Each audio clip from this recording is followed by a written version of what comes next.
महाराष्ट्र एकीकरण समितीच्या पदाधिकाऱ्यांनी आपल्या वेगवेगळ्या मागण्यांसाठी मुंबईतल्या हुतात्मा चौकात आंदोलन केलं।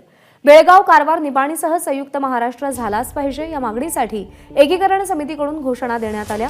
तसंच राज्य सरकारकडून समन्वयासाठी आणि सीमावासियांच्या समस्या जाणून घेण्यासाठी नेमलेले मंत्री चंद्रकांत पाटील आणि मंत्री शंभूराज देसाई आमच्याकडे दुर्लक्ष करत असल्याचा आरोपही महाराष्ट्र एकीकरण समितीच्या पदाधिकाऱ्यांनी केलाय।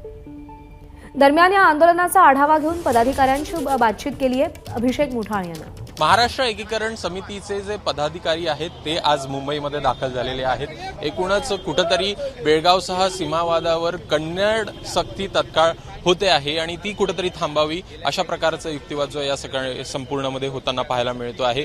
कर्नाटक सरकार मराठी बोलणाऱ्यांची दडपशाही करते आहे आणि महाराष्ट्र सरकार त्याकडे कुठेतरी दुर्लक्ष करते आहे अशा प्रकारचा आरोप या सगळ्या पदाधिकाऱ्यांकडून होताना आपल्याला पाहायला मिळतो आहे। वारंवार आमची अवहेलना या मंत्र्यांनी केलेली आहे। कधीच त्यांनी बेळगावला भेट दिली नाही।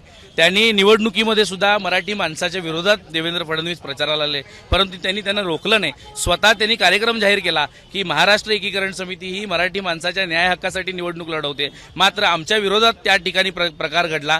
आम्हाला हेल्पलाईन देतो असं शंभूराज देसाईंनी सांगितलं, जेणेकरून सीमा भागातल्या ज्या समस्या आहेत त्या आम्ही त्या हेल्पलाईनवरती टाकू आणि त्याच्यावरती निरसन होईल। परंतु आम्हाला प्रत्येक वेळी केराची टोपली दाखवली गेली आणि खरोखर जर यांनी सीमावासियांना वाऱ्यावरती सोडलं असेल तर त्यांनी स्पष्टपणे सांगावं की नेमकं आपण समन्वयक मंत्री कर्नाटकाचे आहात की महाराष्ट्राचे। एकदाही तुम्ही त्या ठिकाणी दौरा केला नाही, तिथल्या समस्या जाणून घेतल्या नाही आणि सुप्रीम कोर्टची जी केस आहे त्या केसला सुद्धा चालना मिळण्यासाठी त्यांनी कोणतंच या ठिकाणी पाऊल उचलले नाही। त्यामुळे आम्ही त्यांचा निषेध करण्यासाठी 17 जानेवारी हुतात्मा दिन याचे औचित्य साधून आम्ही इथे आलेलो आहोत। आज आम्हाला जाहीरपणे सांगायला होते की मुंबई आज जी महाराष्ट्रामध्ये आहे ती बेळगावच्या रक्तावरती जी मुंबई महाराष्ट्राला मिळालेली आहे।